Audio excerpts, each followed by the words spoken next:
Your new hire will receive an email to create their iSolved account. This account will be the same as their self-service that they will use in the future to check their pay history and W-2s. When they have completed this process by adding a password and choosing a security question, they can log into the system to begin the onboarding process. When they log in, they will come to this welcome page. You will see that we have a document to review. We're going to view this document. This is a place where you can put documents that you need to have electronically acknowledged. For example, an employee handbook, maybe a sexual harassment policy, etc.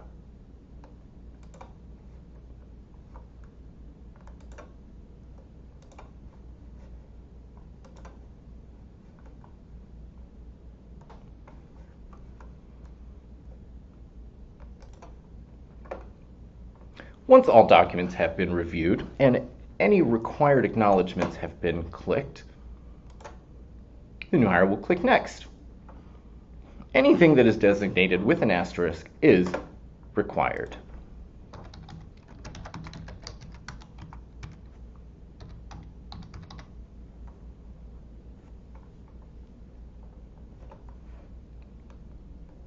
And we're going to navigate to the next screen.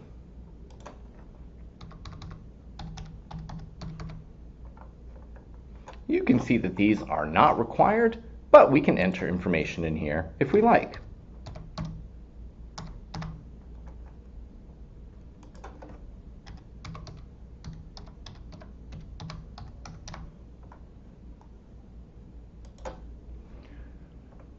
Next is the EEO self-identification page. This is optional for your new hire.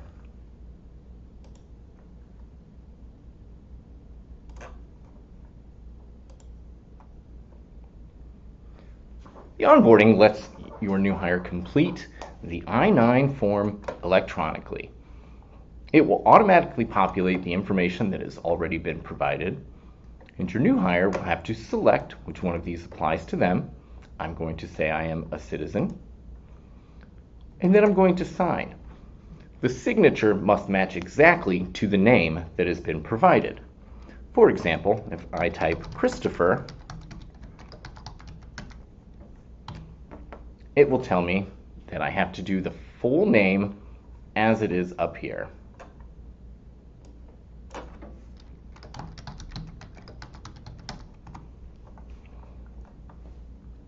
When we sign, an acknowledgement will come up.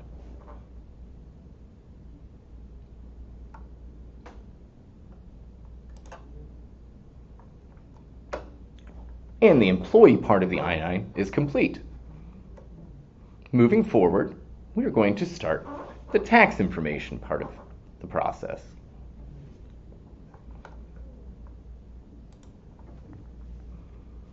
The system will automatically determine what type of taxes need to be completed for the new hire. In this instance, I have to fill out the federal W-4 and the Ohio IT-4.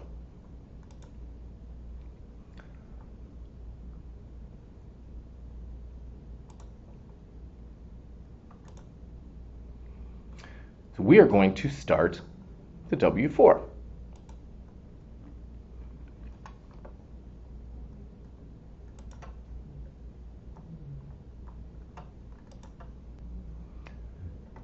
Most of the time, your employee will not be exempt from withholding. If you have any questions about this, you can call HR Butler and we will help determine whether or not that employee is exempt.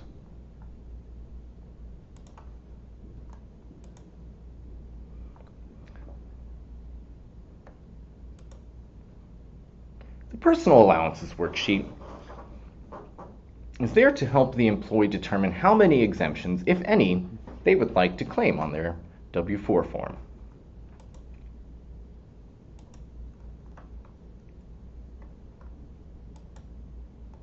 This is not required, and if the employee knows what they would like to claim, they can put that and skip this process.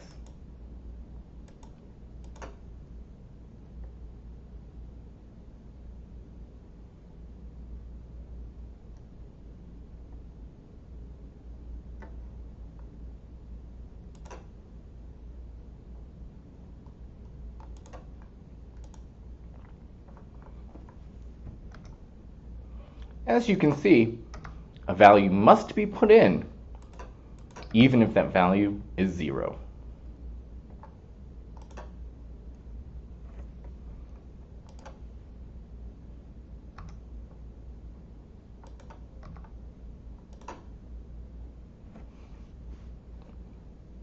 The new hire will click this acknowledgement and will have to provide the last 4 digits of the Social Security number.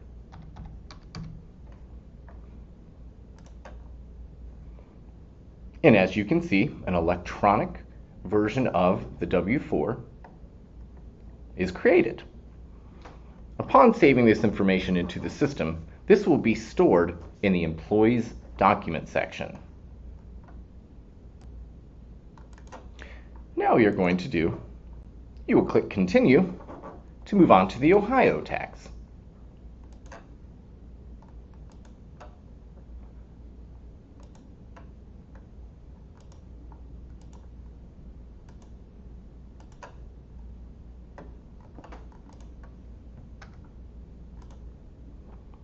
And again, you must put a value in there, even if it is 0.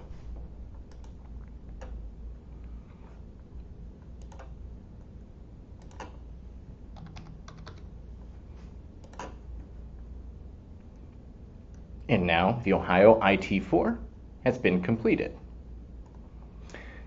You will also see that iSolved will populate the school district of residence and the school district number based upon the employee's address and zip code.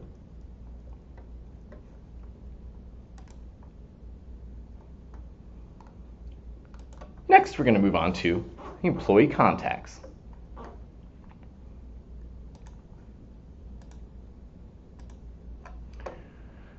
I want to make sure that I have emergency contacts saved for all of my employees. So I will instruct my employee to make sure to put at least 1 emergency contact.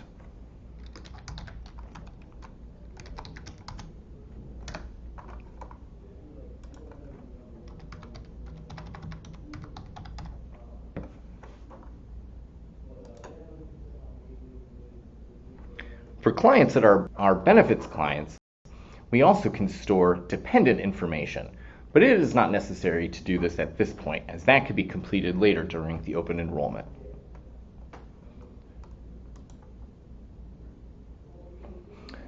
Next, I want to record the prior employment of my new hires.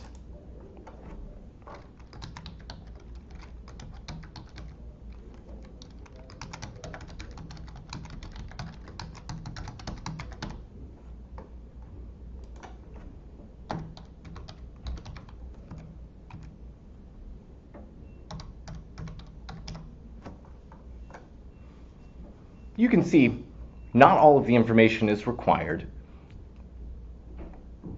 so the employee can put that information should they choose to.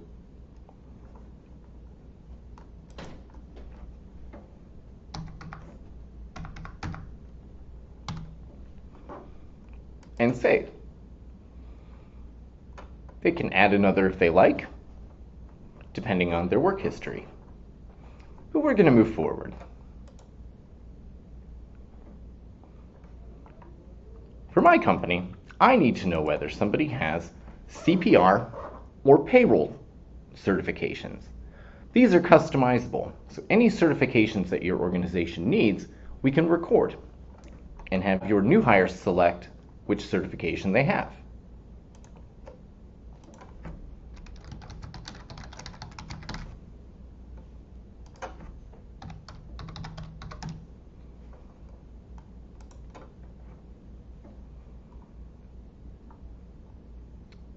We're going to move forward and go to education.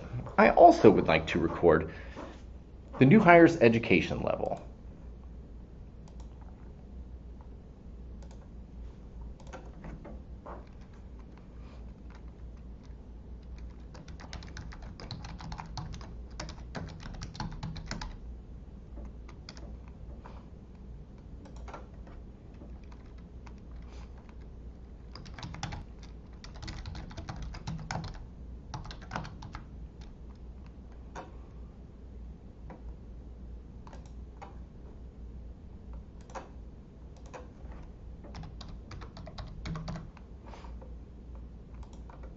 and then we'll save. I also want to capture the employee's direct deposit information.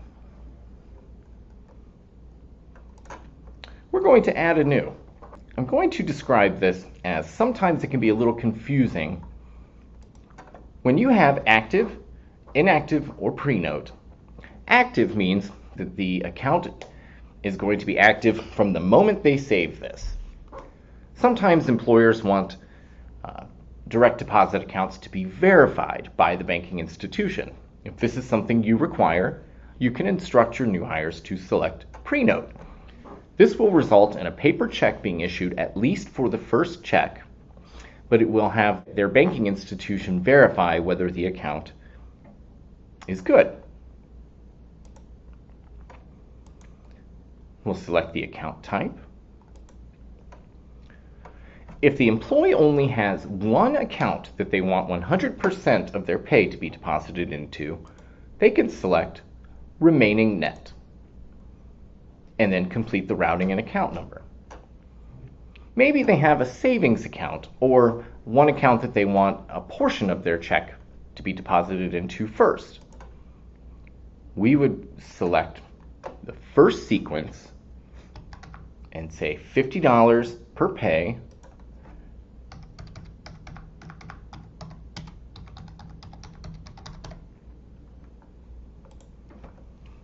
But then we want the remaining net to go into this other account.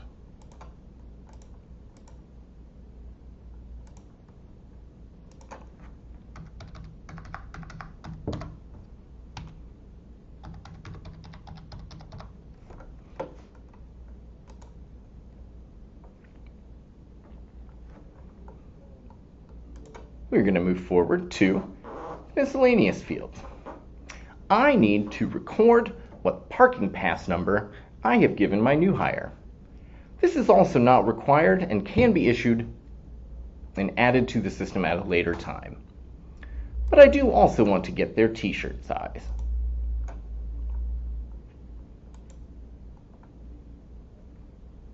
Next we have supporting documents.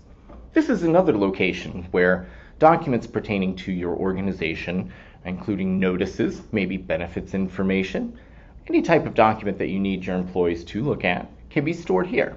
This line here is customizable, so if there are specific instructions that you need to instruct your new hires, we can add that so they see that. This also grants the employees access to add their own. Maybe you need a copy of the employee's CPR certification. You could instruct them here to add that, and they would upload a copy of that. So as you can see, this is the information that I have put in.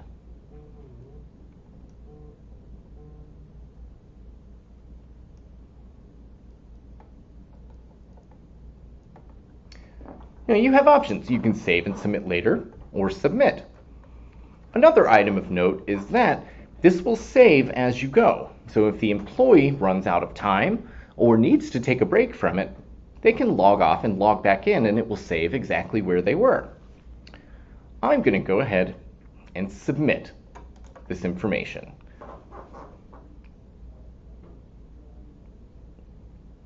And that is the employee part of the onboarding.